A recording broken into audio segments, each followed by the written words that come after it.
Это новости экономики на Якутия-24, в студии Иван Лазаренко.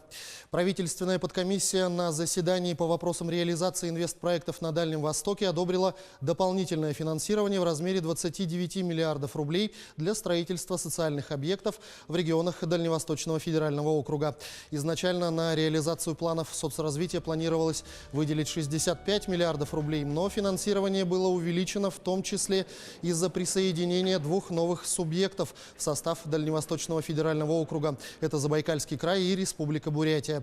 Как заявил вице-премьер, полномочный представитель президента России в Дальневосточном федеральном округе Юрий Трутнев, в первую очередь средства пойдут на Забайкалье и Бурятию, а также в Приморский край. Также он пояснил, что Якутии выделят средства в размере более 6,5 миллиардов рублей на строительство второй очереди республиканского кардиологического диспансера, школы-сада в микрорайоне Кангалас и республиканского круглогодичного детского центра отдыха и оздоровления «Полярная звезда». Процентные ставки по кредитам для некоторых видов малого и среднего бизнеса будут значительно меньше банковских. Соответствующие данные содержатся в проекте приказа Минэкономразвития.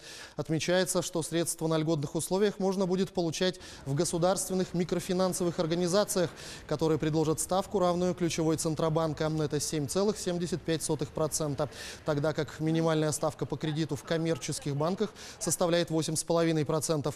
Для бизнесменов из моногородов ставка по займу составит не более половины ключевой Центробанка, действующей на момент заключения договора. Не превысят эту ставку и проценты по кредиту для тех, кто берет его на реализацию важных для страны проектов. Кроме того, приоритетными называют резидентов территорий опережающего развития, особых экономических зон и технопарков. Также в эту категорию входят экспортно ориентированные предприятия, туристические и сельскохозяйственные бизнесы, женщины-предприниматели, а также бизнесмены старше 45 лет. Компания «Алроса» провела во Владивостоке аукцион по продаже алмазов специальных размеров. Это более 10,8 карата. По итогам торгов реализовано 125 алмазов общим весом 2090 карат. Суммарная выручка составила более 9 миллионов долларов. Победителями по разным позициям аукциона признаны 24 компании из крупнейших центров алмазной торговли. График международных аукционов «Алроса» по реализации алмазов специальных размеров включает 4 аукциона во Владивостоке в этом году. Следующий аукцион на дальневосточной площадке состоится в апреле. Еще 2 запланированы на июль и сентябрь этого года. Качество российских продуктов за последние годы существенно повысилось. Одним из примеров являются результаты исследования кефира и творога, проведенные Роскачеством в прошлом году. Если говорить о продуктах, которые нас порадовали по итогам тестов 2018 года, то это, например, молочная продукция. Несмотря на то, что кисломолочная продукция имеет свойство быстро терять полезные свойства, в 20% творога и 30% исследованного кефира эксперты увидели повышенное количество полезных молочнокислых бактерий, гораздо больше, чем того требуют госстандарты, заявил глава организации Максим Протасов.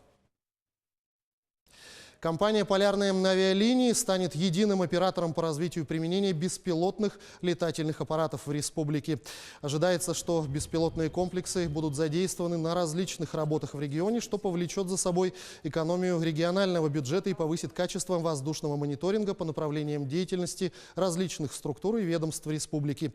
Речь идет о поисково-спасательных операциях, мониторинге за паводковой ситуацией и лесными пожарами. Кроме того, беспилотники полярников будут задействованы в патрулировании магистральных газонефтепроводов, решении задач картографии, экологического мониторинга и многих других. На этом пока все. Оставайтесь в курсе экономических событий на Якутия-24.